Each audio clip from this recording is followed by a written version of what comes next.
O you believers,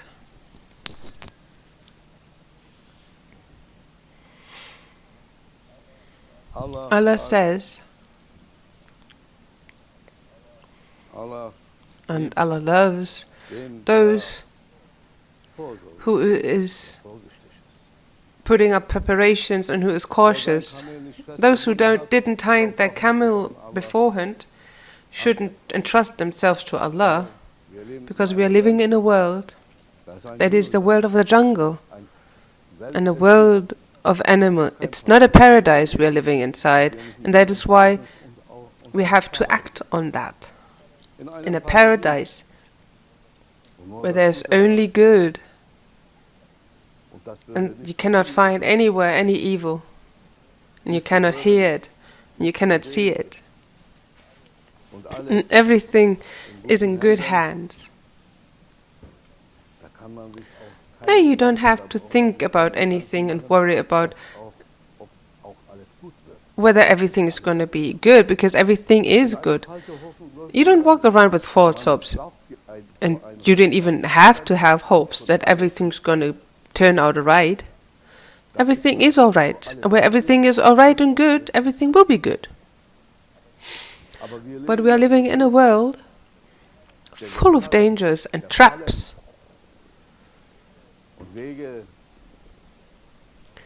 And those bandits waiting at the side of the road.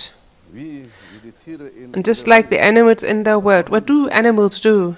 Every animal leaving their burrow or their home to hunt. To hunt for the provision. And how do they hunt? So they shall get their provision. For today, they are waiting in the dark, in the bushes, behind stones, underneath stones, for their prey. This is the word of the animals. This is, all of them are going on for a hunt. And once they're looking for the provision, they do it by hunting of a prey. So what animal actually worries? And what animal leaves its home full of worries? They all leave worryless their homes. All animals, they don't even think about whether they're going to turn into prey or not. If an animal would worry about turning a prey today by somebody else, as they are hunters, they wouldn't dare to leave their home. That is why Allah didn't give them any mind. They are mindless. They leave their home. And only then they can actually leave the home without any worries. As every animal think nothing's going to happen to them. And if an animal would think, for example, a cow or a sheep, Maulana Sheikh Nazim, may his secret be sanctified, said, if they knew, the more they put on, the more they eat grass, the more they're going to put on fat. And then the knife is going to get closer to them. If they knew, if the animals knew that, they would start rebelling and they wouldn't stop drink, they would stop eating, so that they shall turn into just skin and bones and they wouldn't be slaughtered. But thanks to God, Allah is merciful. They don't have that kind of mind. They don't have that kind of worries.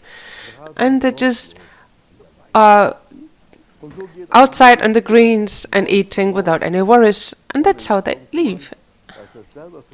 That they shall turn prey by somebody else that are hunting and luring in the shadows. So what about the human beings? This world was given to us to learn, and Allah tells in all the holy books stories to think about, and He tells us about those few humans that lived before us, and He's warning us, and He says, look at that human did that that wrong, so don't repeat it.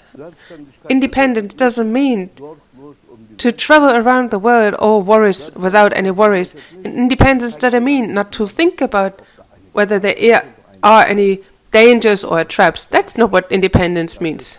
This means to walk headless into a wall. Self-confidence.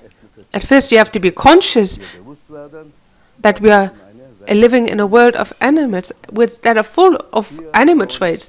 Here we've got two-legged animals that are acting on their animal thoughts.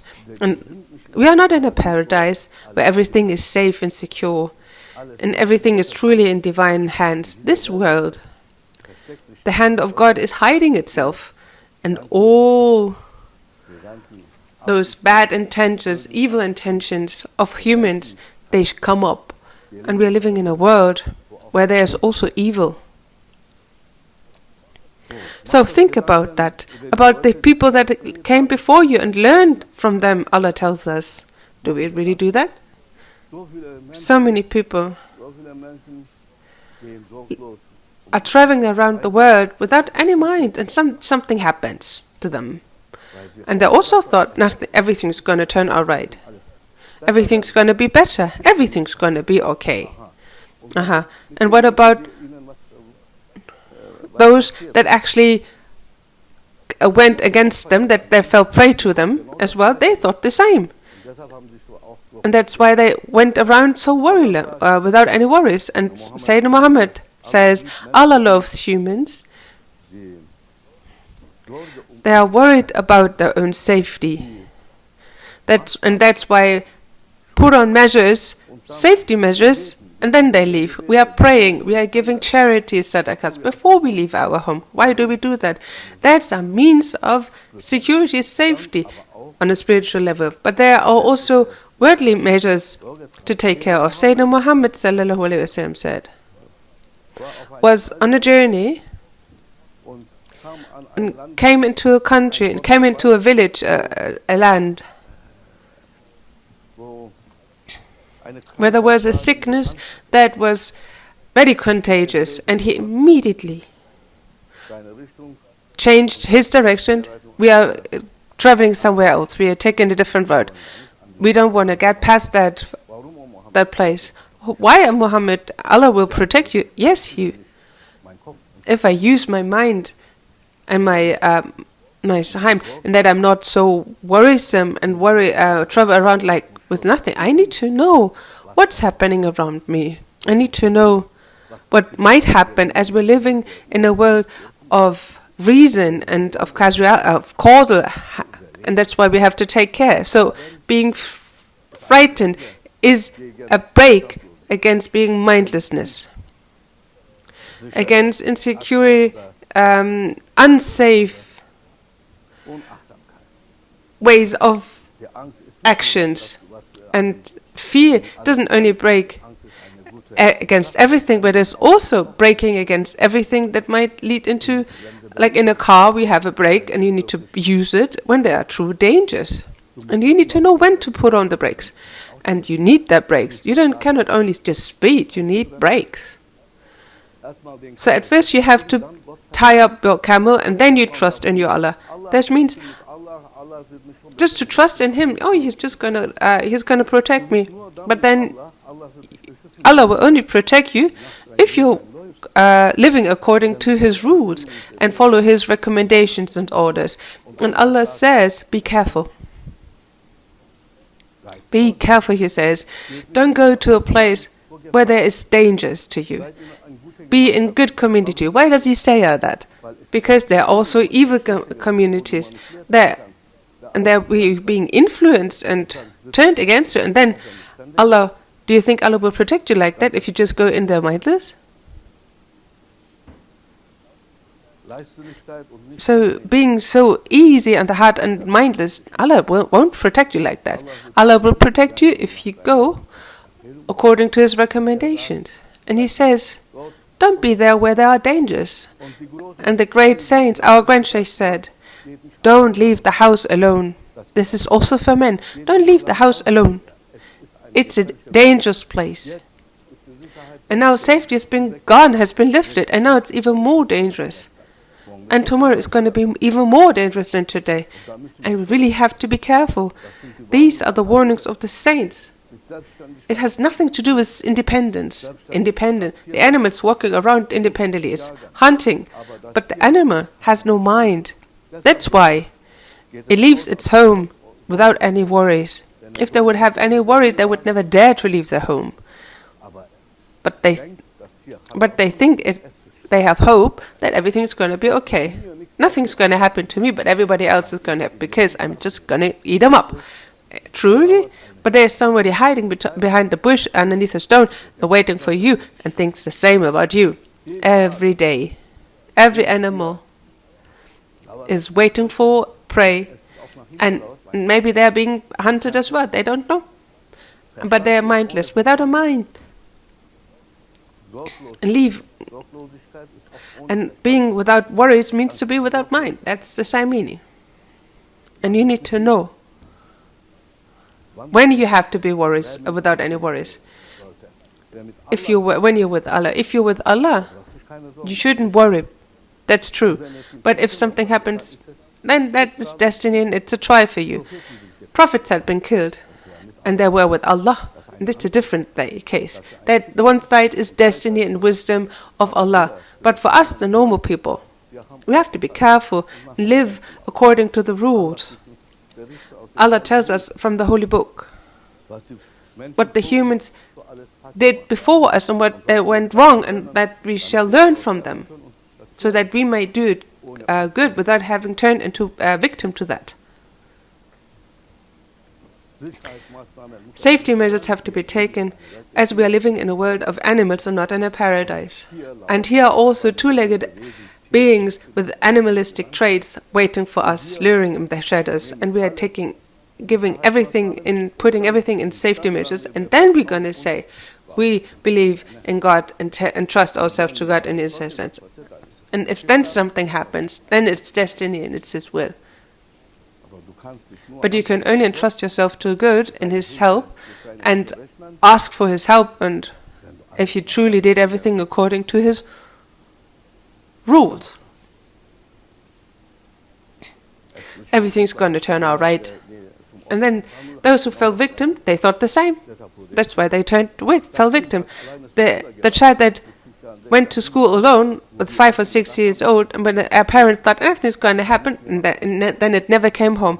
And then we don't learn from that nothing really went well, and maybe not go well. We take all safety measures we can, and then we can say, Allah is great, and Allah will protect us, inshallah. And if He didn't do that, He will know best why He didn't do that. As we did everything we could, and we don't bear the responsibility then. But as long as you bear the responsibility, live according to this responsibility, take care of your own safety and security, and for the safety of everybody else around you. So drive defensively. That means you also care about what the others are doing. That's our path. And does it hurt us anyway? No. What's the harm when we walk safely and try to walk? If we take up safety measures, does it hurt us? No. Does it hurt our self-independence? It has nothing to do with independence. Everybody who's walking around independently, they may have fell prey as well. As their independence didn't help them at all. I can walk independent myself. Everything's going to go all right. In paradise, yes, that will happen, for sure.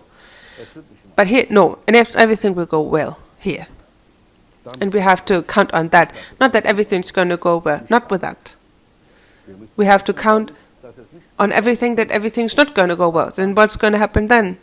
Then it's going to be too late. If it's happening then it's too late. And we don't want that. And it's our responsibility.